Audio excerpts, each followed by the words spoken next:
What's up, guys? Welcome back to the Dimes and Bucket podcast. We are talking all things West tonight. We've only got half an hour because, stupid me, forgot that the time changed in North America. And it was supposed to be 1 p.m. EST, but I think it's now, 2 p.m. EST? Where you are, Timbo? Yeah, 2 p.m. now. So, yeah, we've got a little bit less time, so we're going to be breaking down the West, absolutely. So let's get into it. It's a ticket for the championship.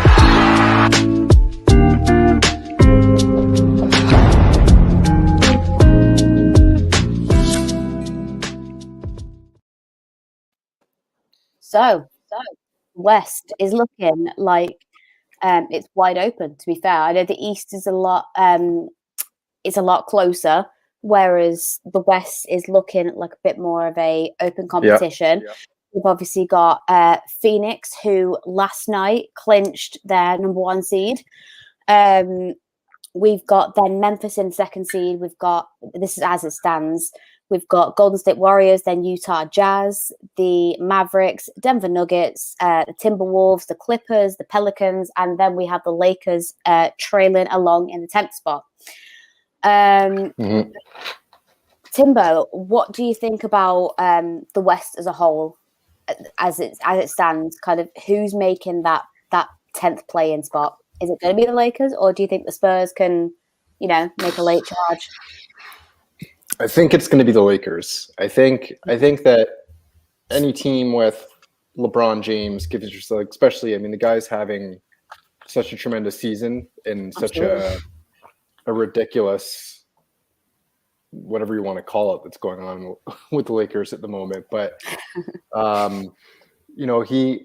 so I think anytime you have a player like that, you give yourself a really good chance. And I just think that with the experience that they are going to hang on to that last play-in spot. But you touched on it, like the West in general, it just seems wide open. Like as good as Phoenix is, like they're 16-14, first in the West, over 800 win percentage, like as good as they are, and they're 36-9 in their conference, they just don't strike me with fear. They don't put the fear of God in me I don't think there's anybody in the league right now, to be honest, that does. I think the Celtics. But Phoenix in particular, like for me, like they don't scare me. So,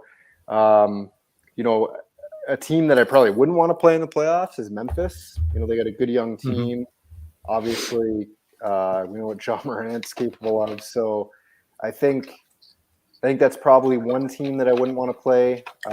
Golden State obviously has the championship pedigree. They've been there and done it. So maybe they're another team that you wouldn't want to play. But yeah, it is. It certainly is wide open. I think all those teams have weaknesses, and I think that those weaknesses can be exploited for sure. Mm-hmm. The Spurs are only 2 games back from the Lakers, and the Lakers at the moment are not, they're not having the best season. That's not known. It's not even a dig anymore. It's just basically saying they're not having the best season at all. So I think to absolutely discount the Spurs from maybe clinching that 10th spot, it's not like I could see it happening. I could see a massive upset happening, and then the Lakers just don't get the play-in at all. And I don't even think their fans would be surprised. I don't think anyone would be surprised. Spurs have a really good back-to-back coming up as well. They've got the Trailblazers back-to-back in I think about a week's time, which if they win both of those, I think they play New Orleans soon as well. That actually might be their next game. Mm-hmm. Like, they've definitely got the nicer sort of run of games. Yeah. However, they do have a couple of back-to-backs in that, which we all know can be horrible, especially if you lose the first night of the back-to-back. It can be really hard to sort of bounce back. But yeah, I wouldn't be surprised to see the Spurs catch them, but I don't want to completely say that a team with LeBron, AD, and Westbrook, as limited as they've been this season, won't make the playoffs, although it would be very funny. It would be funny, but I'm not going to bash the Lakers anymore because they handed us our asses completely. That was one game, Timbo, that One game. I was so mad. I was saying to myself, I was like, that is just one game that just really, really like pissed me off, like so much. Like it was bad, you know. But we are in a better position than the Lakers at this moment in time. But the Lakers, I said it last week, the Lakers will not be down for long. I genuinely think they will strengthen in the off season and they'll be back. I have no doubt about it at all. But the West as a whole, I think, is very, very interesting because you had Golden State who were like, you know, absolutely running away with it, and you've got those top three at the top. I mean, the Jazz were up there. The Jazz have fallen off a little bit, but the Jazz were up there, and obviously Phoenix and Golden State. Those are your big three heavy hitters. Whereas, and then you've obviously got the Taylors that come in after it, but the Eastern Conference is a lot more closer than what the Western Conference is. Looking at the play-in spots, you've obviously got Minnesota, you've got the Clippers, you've got the Pelicans, and then you've got the Lakers. Who do you think comes out of the play-ins, Greg? I think both LA teams probably come out of. I think they've got the experience of being championship teams. I think in terms of championship experience, the Timberwolves and the Pelicans are both very young. Apart from sort of CJ McCollum on the Pelicans side of things, I think the rest of them are quite young, whereas I think the two LA teams are a little bit more experienced. And probably I'm being slightly biased. I honestly wouldn't be surprised to see the Clippers with a playoff berth on the line down by 15, 20 points and then have to come back, because I think they've done it 12 times this season or something. The Clippers have come back from more than 12 points or something. Which is just ridiculous. So it wouldn't surprise me if that was the case. But I'm going to say the Clippers and the Lakers, as much as I don't want the Lakers to do it. I think Zion's just been cleared to return to practice, so he might be able to play, but I don't think he's going to have sort of that impactful game to see that through. But yeah, I'd say both LA teams, just for their sort of their playoff experience, and the time will come for the Timberwolves and the Pelicans if players like Kat and Zion hit their sort of ceilings to be higher seeds in the playoffs. Yeah, absolutely, I agree. Timbo, do you agree? Do you think both LA teams are going to come out of the play-ins? Yeah, yes, but I think that Minnesota is really the dark horse in that group of teams. Like they're again a good young group. Cat's playing terrific.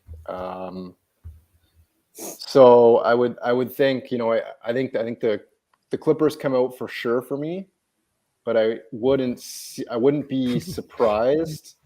Just looking at it now, I wouldn't be surprised if Minnesota comes out on top. As much as I just pumped LeBron's tires for being able to, you know, in a one-off playing game, to be able to take over the game and sort of pull his team through it. You know, I can't look past Minnesota that much. So I will say the two LA teams, but I also would not be surprised if Minnesota comes out of there as well. I just feel like the Clippers are destined to always face the Mavericks in a 7-game series. So they need to get out of that, and they need to beat the 2 seed, which is looking like it's going to be Memphis, and then we'll get our matchup with Dallas, which is what everyone wants, because those games aren't boring at all. Definitely not. That's not what you want for a playoff game. You want excitement and, you know. Yeah, you just don't get it with Dallas versus the Clippers. I don't know why, but it's two teams that seem to constantly, certainly the last 2 years, are just like, yeah, you're going to have a 7-game series, and it's so dull. There's just no excitement. It's just like one team's up by 20 in the first half, and you're like, well, that's that then. It's just, yeah, I don't get it. Looking at the rest of the Western Conference, I mean, obviously you've got Phoenix, who are, you know, storming it at the minute, clinching that first seed. But I mean, Andy alluded to it in the comments, and Booker is scared of the Raptor. Like and you alluded to it at the start, Timbo. The Phoenix don't scare me. We've had 2 games against Phoenix as the Raptors this year, and the first one was obviously close with Phoenix coming out on top, but the second one, it was again a close game. I'll give it to them. They're a very good team, but yeah, they don't scare me. No one in the Western Conference really frightens me. Like the Eastern Conference, like I wouldn't want to come up against the Bucks or the Celtics in the Eastern Conference. Like I'm not too fussed about the Nets because obviously with Kyrie Irving, if we do have to play the Nets in a 7-game series, Kyrie's not going to be able to play for half of them, Timbo, because he's not going to be able to come to Toronto. So I think the Nets don't want to face us either, because obviously they want Kyrie at full time capacity. But speaking of the Western Conference, I don't really think I'd want to play Golden State just because of their playoff experience and their caliber. But other than that, yeah, no one really. They all sort of seem to be like missing a piece, don't they?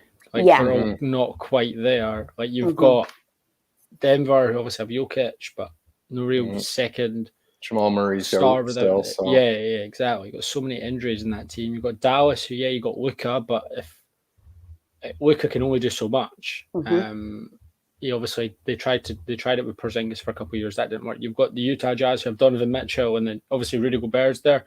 I feel like with Rudy Gobert, like come the end of the game, you realize he's painted the Mona Lisa, but we've had to watch it dry, and it's so dull.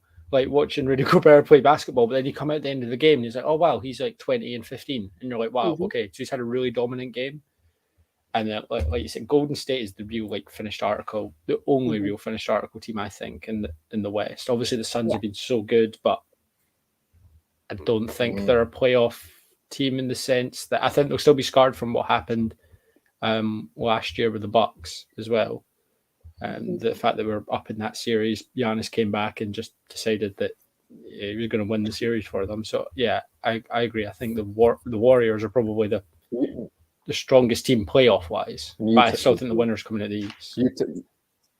Utah always just seems to be that team that just bottles it in the playoffs, don't they? I mean, they just seem to have those. They have such a good regular season. 17 games over 500 now in 4th place, but then come playoff time, and often in playoffs, like you just touched on there, Greg, is superstars take over series, don't they? So you have a player like Luka, and really, if you look at, is Donovan Mitchell? Would you put him in that sort of superstar stratosphere? No, he's probably more of a star, or it'd be the rung under, I think. Yeah, I wouldn't put him on par with someone like a Jason Tatum, but you'd have him probably the rung under that. So when you're going up against a team with a player the caliber of Luka Doncic, Steph Curry, Ja Morant, LeBron, Kat, these players that are probably just a rung above, already established stars that can take over, and particularly like you touched on with the Warriors, with the experience, like been there, done that. They're not gonna. There's nothing that you're gonna do that's gonna mess with their heads in a series.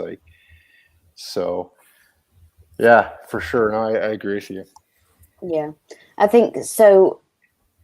Coming down to this banner here, Western Conference winners. Are we all saying, from the playoffs? Who are we going with? Ooh, from the West? Yeah. To come out of the way, to be in the finals, but then. Yeah.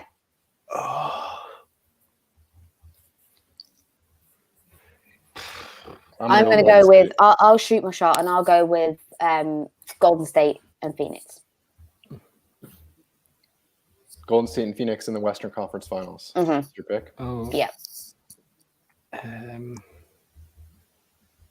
Because they can put, because they'll be 1 and 3. Is that right? Yeah. Or 1 and 2. 3. Yeah. I don't know. I'm going to say Golden State wins the West. Is that right? Yeah, Golden State's going to the finals. I don't know. I think the Suns are good up until the point where they play someone from the East. And I think it's very easy for Devin Booker to have just a night, or to have a couple of those nights, and have enough role players around him, like Ayton and obviously Chris Paul, calling him a role players, pushing it. But you know what I mean? Like Booker's the one that team sort of built around. When Booker goes off, just to be different, I'll say the Suns. I'll say the Suns come out that will be in the NBA Finals against whoever from the East, but I'll say the Suns. Mm-hmm. Yeah, I'll go with that. Good. Sounds good. Moving on, I guess we've been on 15 minutes now. We could talk about the East if we wanted to, because the West, we've touched on it. There's kind of, your front runners and your stragglers who you've got coming.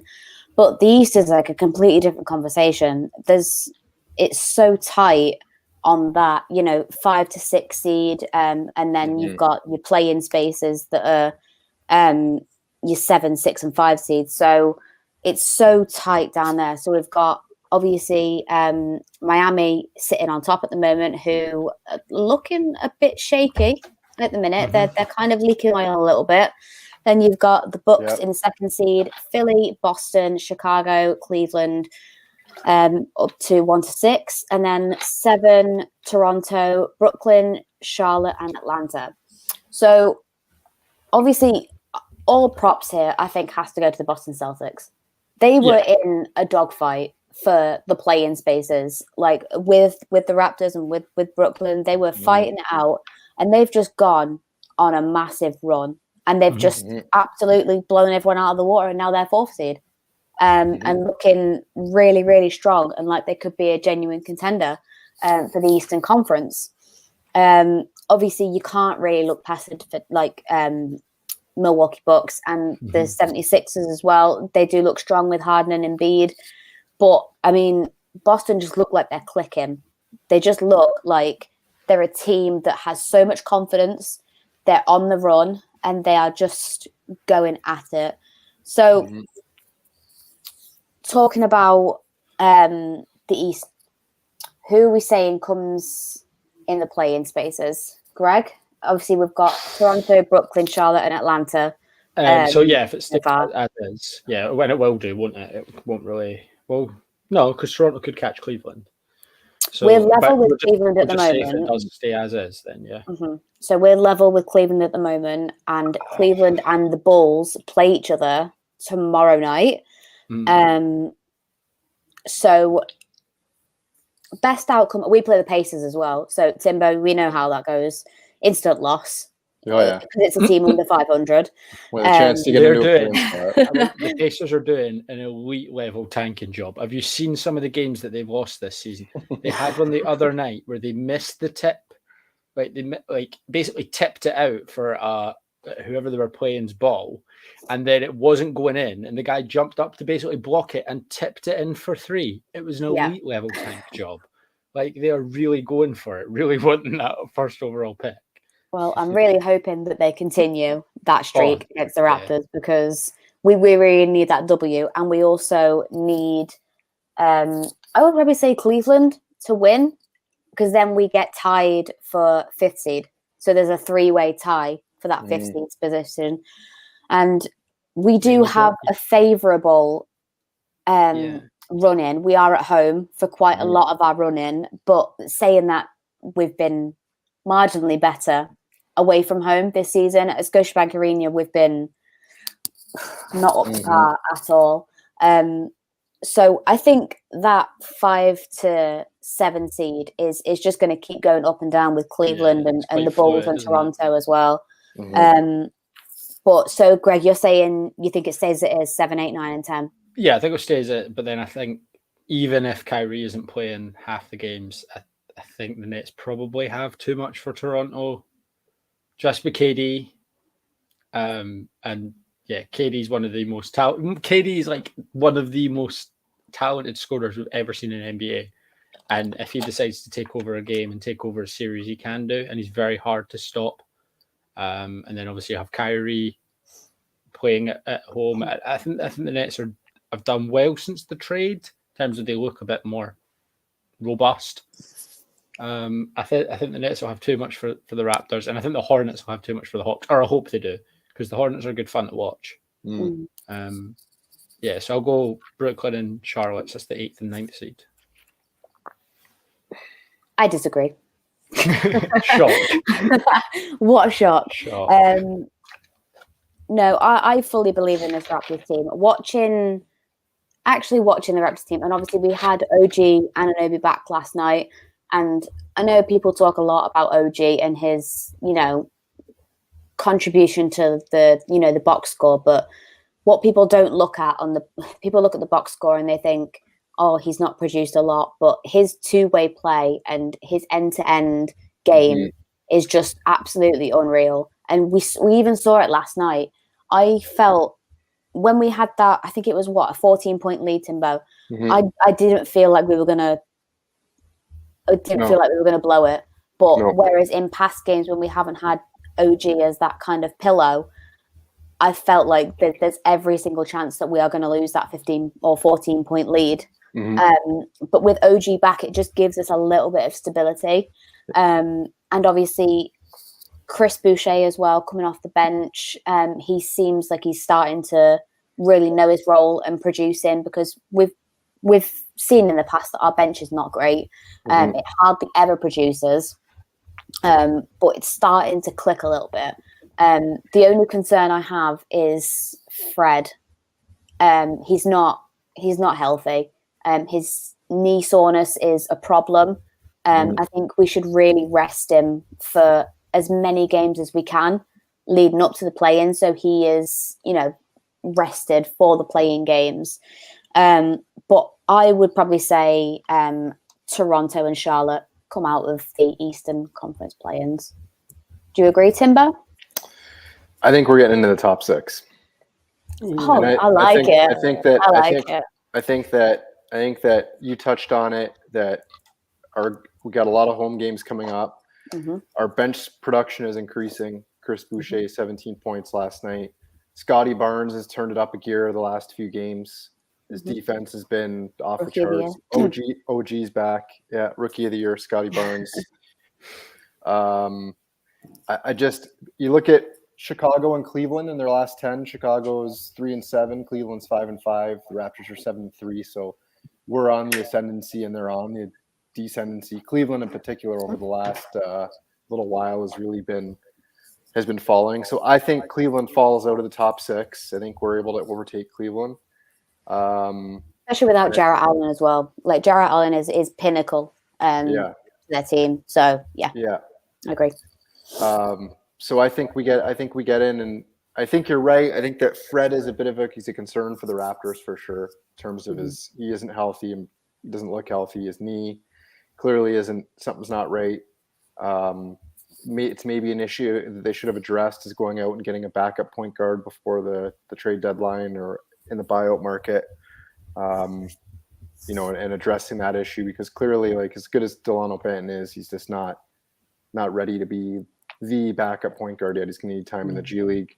But yeah, I think the Raptors get into the top 6, and then it leaves you with Cleveland, Brooklyn, Chicago, Charlotte, and Atlanta. And I think that of those 4 teams, so it would be Cleveland. So 7 would play 8, right? So Brooklyn would beat the Cavs, and then I think Greg's probably right. I think it's probably Brooklyn and Charlotte that come out of that group. Yeah. And make up your 7-8 seed. But yeah. I like the optimism. I really like the optimism that we're going to get that 6th seed. I think we could even get 5th seed. It's genuinely, because the Bulls are not. They're not playing well right now. They're not playing well at all, and they have quite a tough run-in as well. So the next 3 games should be wins, and they'll probably beat the Clippers because they consistently beat the Clippers. So if they win 4, that's going to be a tough. Like, they play Cleveland. You said Cleveland are falling. They play the Knicks. They play the Wizards. Yeah. And then they play the Clippers. So like, they could be out of sight by the time they even play Miami, Milwaukee, Boston, Charlotte, and Minnesota are their last 5. Like, that next 4, you need to hope they don't win 3 or more, really. But they probably will. They always beat the Clippers. I don't know what they do, but they always do, and always will, I think. So I don't know. If he's got in, that'd be really impressive, considering like where the team probably, if you'd asked most of your fan base at the start of the season where you think you'd be, don't think you'd sort of be expecting to be a potential 5th seed. Absolutely not. So I always looked at this season as, we're in a rebuild. It's a very, very young, inexperienced team, apart from obviously the likes of Pascal and Freddie and OG. But we're working through a lot. So just the fact that obviously we're guaranteed over 500 now, which is absolutely fantastic, better than last year. But I think if you'd have asked me at the start of the season, I would have definitely said we could hope for the play-ins, and that's it. That we could maybe scrap for the play-ins. But the fact that we're cemented in that play-ins and we're battling for 6th, 5th seed, that's more than enough. Obviously, I don't want it to end there. I don't want us to be like a first round exit. Second round, I think potentially. It depends. Top 4. It depends. Yeah, we've been great against. We've been great against over 500 teams. Like we've been great against the Bucks. We've been great against the Heat. These are normal. That's in the normal season though. Like there's not playoff mode. There's not one of those teams. I'll tell you right now. There's not one of those top 4 echelon teams: Miami, Milwaukee, Philadelphia, or Boston, that is going to want to play a Nick Nurse coach team like this Raptors team in a playoff series, because the defensive schemes that guy comes up with, the janky defense, as Steph Curry called it in the NBA Finals with the box and 1 and the different things. Like it's a team that there's definitely a clear golfing class between those top 4 teams, but they're a team that play hard. They get after it every possession. They never quit. For what they make up. I mean, you look at the way that Pascal Siakam's playing now, with OG back. The key denominator that we touched on earlier is Fred. As the Raptors go, as Fred goes, and in order for the Raptors to make any sort of dent in the playoffs, you have to have a healthy Fred VanVleet that is, scoring at an efficient clip, that's running the offense for you and getting other people involved. And he's just not doing it right now, as we know that Fred can do it. If that doesn't come back, then that's where they'll run into problems. But but I think you're right, Greg. I know that that top 4 is obviously, there's a golfing class between the top 4 and the rest of the East, but I don't think, like, if you ask those top 4 teams, I'm sure that publicly not publicly, they're gonna tell you that they don't want to play the Raptors. See, I think for most, I think Eric Spoelstra would back himself against any team, even a defensive-minded team, because I think the fluidity that Miami have, especially on offense, can blow away any sort of defensive scheme. And also Kyle Lowry in a playoff is a different animal. Yeah, he just goes. Yeah, and Spoelstra's got the gravitas and the experience to not worry about a young up and coming team that and a coach that plays janky defense schemes like Steph Curry says. Yeah. That's the only team I think. I don't think they'll come out of the East. I think it'll be one of the 2 or the 3 seed that come out of the East, like the Bucks or the Sixers. But yeah, I think if the Raptors got through the play, like obviously if you're still in the play and you got through the play and then you got through a first round, I think that's a massive success in terms of the season. And anything from there is just bonus. Mm-hmm. So you touched on it there, who you think is coming out of the East. So I need one name. Who you take? I'll go Sixers. I'll go the 76ers. I think they've been the best team basketball-wise all season. I know the stats don't say that, and neither does the box score, but I think in terms of what they've had to deal with and the fact that they're in the harder conference, I would say, more competitive conference, and the way they play, I think the Sixers are probably the best team and the best team suited to go into the playoffs. It'll be interesting to see if we get playoff Harden or whether we get a new type of James Harden that can actually do it in the playoffs, maybe not relied on to be that all action, everything player like he was in Houston. He doesn't have to be now because he's got players as good as Joel Embiid there, and the role players around them just got to do their job. And if Embiid averages anything close to what he's been averaging in the normal season, it's going to be very hard for the 76ers to not win a championship. Mm-hmm. Timbo, who you taking? I'm going to go with the defending champs. I'm going to go with the Bucks. Okay. I think we're looking at a Bucks. Who did I have in the West again? Bucks. Warriors, I think. Warriors. Bucks Warriors final. Oof. That'd be good. Tasty Yeah. final. That is not like last year. So obviously the Bucks would be playing the 7th seed, whoever comes out, and at the minute, obviously that's Toronto or Brooklyn. Yeah, That's tough. That's so tough. I would not want Giannis. no, I just wouldn't want a defending champ in Giannis in his first playoff series since obviously winning the championship, and just the way he's playing. I just wouldn't want that. I just don't want that. Like, yeah, I wouldn't be shocked as much as I think the Sixers will make it. I wouldn't be shocked to see the Bucks beat them in a series. Obviously, another thing to take into consideration is if we do get that 6th seed, Timber, we will be playing Philly in the first round of the playoffs. And that's something that I don't really want to be a part of. That's not a great situation, is there? I know we beat them recently, and they did have Embiid and Harden. So anything can happen, but over a series, I don't think I want to be playing James Harden every fucking 2 nights because he's an absolute monster. He scares the living daylights out of me. But coming out of the East, I would. I'm gonna go. You know what? I'm gonna back the Heat. Oh. Yeah, I'll be controversial. I'll be different. Yeah, I'm going to back the Heat. Yeah, okay. Yeah, I'll back the Heat. Fuck it. You know what? We go with the... Kyle Lowry getting back to the NBA Finals?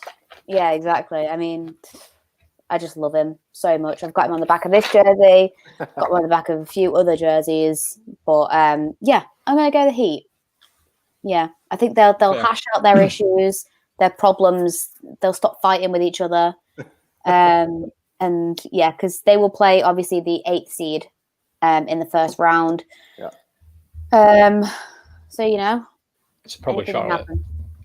To be fair, it could be Atlanta, but I don't think it'll be Atlanta. I think Atlanta is just like.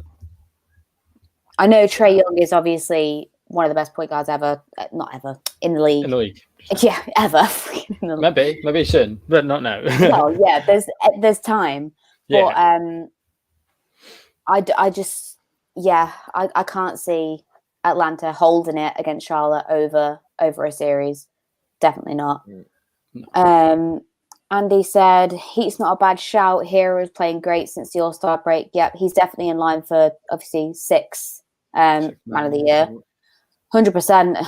He's absolutely fantastic, and obviously they do have a lot of good caliber players as well. So it's hard to discount anyone from the top, the top 4, I'd say. But the East is definitely a lot more competitive than the West. Absolutely. And I think the East, for the first time, has like the better teams. I think even though the East have had a couple of winners recently, I do think the best teams in the NBA have been from the West. But now, obviously, that the East are a lot more competitive, and I think are producing better teams. Yeah. And even next year, I mean, with the Nets getting healthy, I think it'll be a different conversation next year. I'm going to leave it there, guys, because Timbo, I know you've got to shoot off to get your children from school because I booked up timings. But I really appreciate you guys coming on and chatting with me about all things NBA. I love this time of the week. It's my favorite time of the week.